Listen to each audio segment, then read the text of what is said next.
Dragons used to be all over the lore. Anytime an adventure started, Cairos, Krasus, or an Acronos just turned up. Have a problem? Throw a dragon at it. They are a fantasy-free win. But that also means we have a whole cast of minor dragons who've had huge influences on the setting that you might not know all about. So today, we're not talking about dragon aspects. Not the big movers and shakers, but the dragons who are there with us on the front lines, or who, unfortunately, have become our enemies. Very much unlike Skillshare, today's sponsor, where I've got an awesome thing to show you, and where the first 1,000 of you to click my link will get a month of Skillshare Premium for absolutely free. Now you've got to hit up the Productivity Masterclass from Ali Abdal. Here's the deal. Life can be a bit rush, right? And I think that sucks. Personally, I find that having a really good productivity system means I'm less stressed. It means I'm rushing less. It means things are nice, they're calm, and that enables my best work. Well, Ali's content is fantastic, and he is here to teach you the skills, the knowledge, and the wisdom that will help you declutter your life and get the clarity that you need so you can just get your work done, be less stressed, and live life. It's just an excellent series, and it's one of the most loved ones on Skillshare. Totally worth your time, and the first 1,000 to click my link can just watch that with the free month. Skillshare are the online learning community for creators, and after Ali, there is a wealth of awesome wisdom to gain. Thank you to them for being such a strong supporter of the channel, and let's go. We trusted the Bronze Dragons. They helped out often, but in the back of our minds, we always knew that one day they would turn infinite. Well, the first time we saw this happen was with none other than Cairos Dormu. The fate of Azeroth spun around Rathian and Cairos. We powered up their vision of time hourglass, and each time we did this, we received a vision. When we got to the Caverns of Time, we saw a vision of Cairos standing over Soradormi, the consort of Nozdormu's body. This is still unresolved. We of course discovered that Cairos was part of a Bronze Dragon group who thought that they could tamper with the timelines for the greater good. Much like Rathian, who, for the greater good, wanted one faction to totally dominate the other so that Azeroth would be strong enough to fight the Legion when they returned. And their candidate for this was none other than Garrosh. Cairos bust Garrosh out of his trial, and with the Vision of Time, travelled back 35 years to alternate Draenor. When they got there, Cairos started to monologue at Garrosh. He did not just want Garrosh to invade Azeroth with this Iron Horde, no, he wanted to create infinite timelines with infinite hordes to fight the Legion. The logic was pretty thin, and not that Garrosh is a member of the Time Police, but he thought Cairos was being ridiculous. As soon as Cairos turned his back, Garrosh stabbed him to death with a shard of that hourglass. What's fascinating is what Cairos claimed before his death. He said, "We will be limited by nothing, not even time. The possibilities are infinite. I will become infinite." Even if it was with the best of intentions, Cairos and his band of dissonant Bronze Dragons may indeed be the nucleus of what eventually will become the infinite Dragonflight. Yeah, their leader is of course Morozond, the turned Nozdormu. But did someone recruit him in?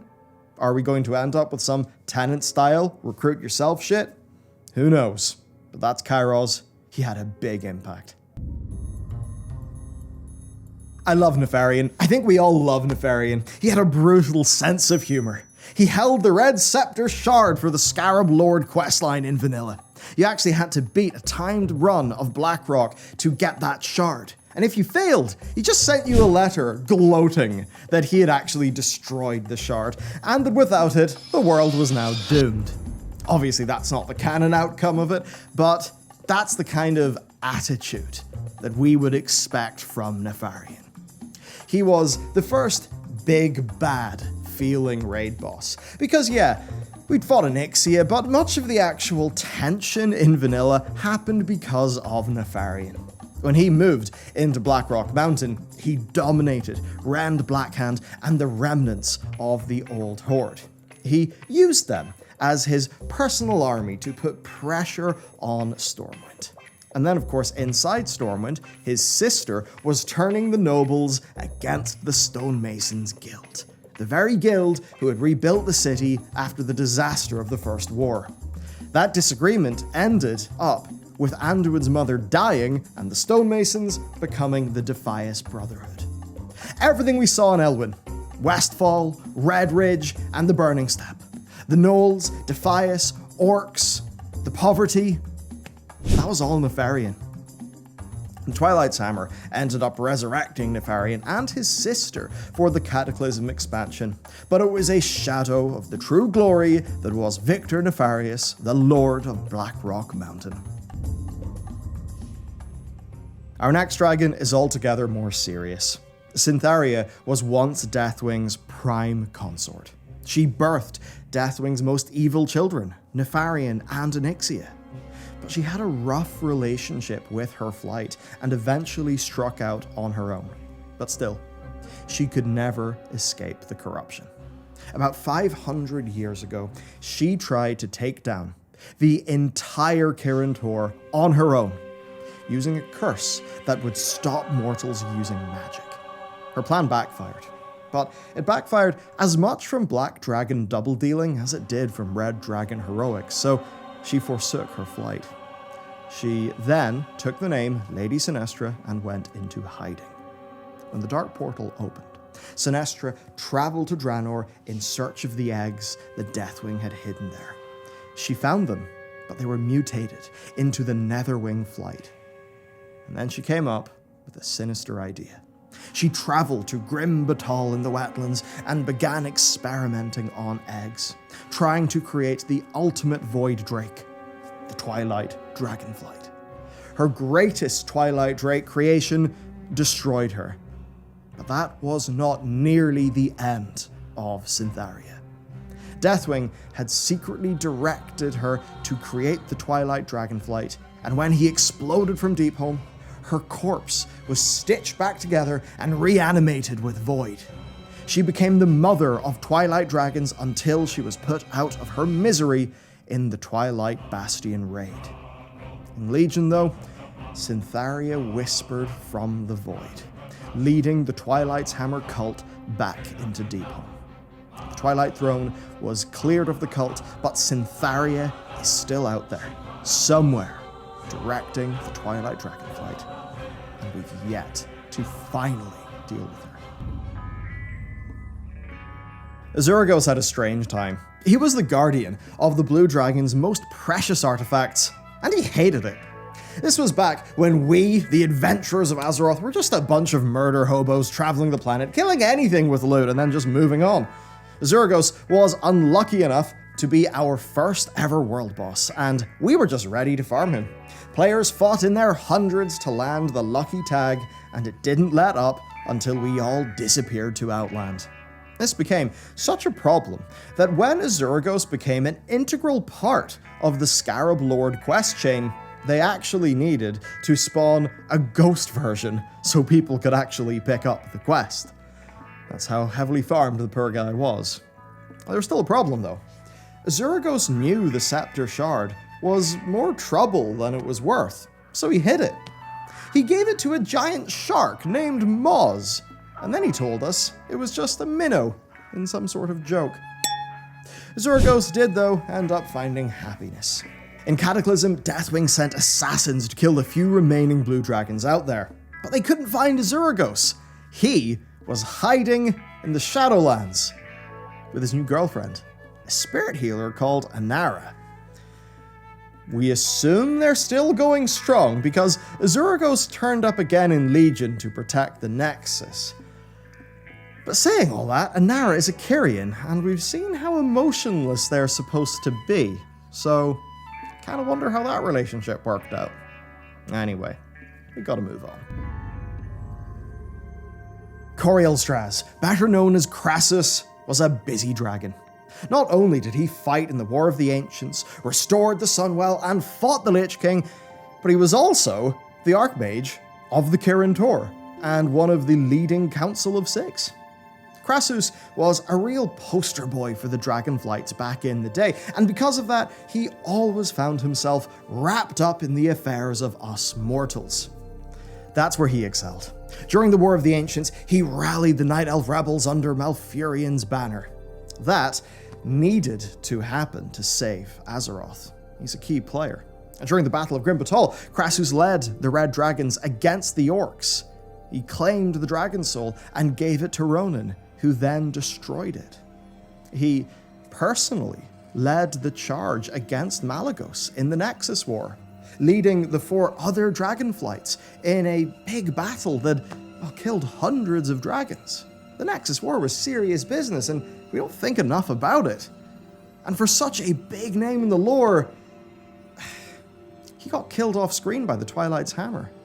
They invaded the Ruby Sanctum and infected all the eggs. In fact, they'd infected the eggs of all the sanctums.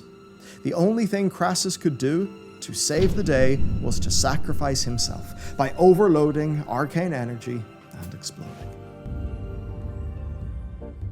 This is an Acronos, and he was really grumpy. He was actually outright hostile to us until we went through the insane reputation grind just killing scarabs. He's always been grumpy as well. He refused to help the Night Elves during the War of the Shifting Sands, and they really could have used his help. He said no, it was a problem for the mortals to deal with. Well, he must have felt like a right idiot when the Courage then invaded the Caverns of Time. More stupid yet, when he flew over Anchorage and then even discovered, oh, there's an old god. Even after he decided to join that fight, the Courage were so powerful that he called the strongest children of each of the aspects, Marithra of the Greens as an example. Combining their energy, they pushed them back into Anchorage and they built the Scarab Gate.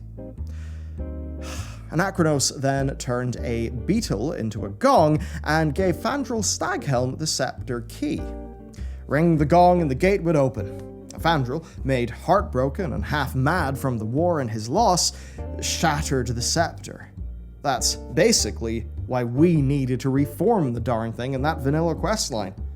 And Acronos was instrumental then in bringing the Mag'har orcs to Azeroth. The Vision of Time was out of energy, and the Horde asked the Bronze Dragons for help. They did. But what's key here is that Anachronos says that he can sense the threads of fate upon the champion, and said that they were worthy of what comes next.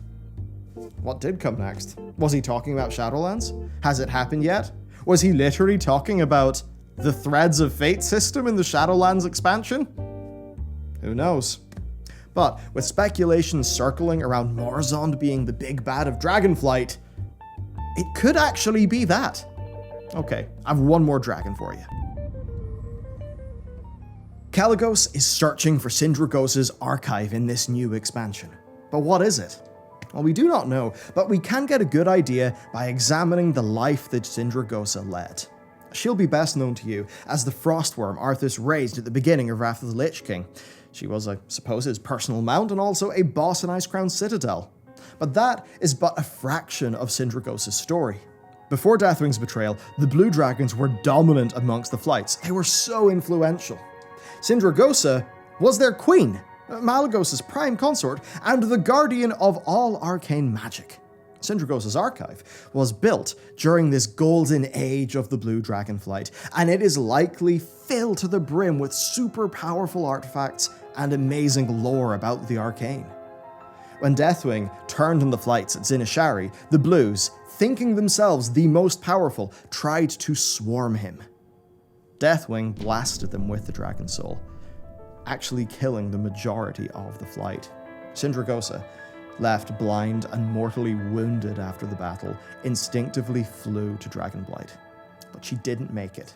She crashed in Icecrown, and her corpse lay for 10,000 years, where of course Arthas would raise her up. That history never featured in the game, and it sounds so much more epic than her just being a frostworm boss that we end up getting to fight someday. There you go. Today you've went on a whirlwind tour of some of the minor yet extremely influential dragons in this expansion. If you'd like to support the channel, then check out today's sponsor in that description, in that link below. massively important. Their support is just incredible for keeping the channel going. So thank you to them. Thank you to you for watching, and I'll see you next time.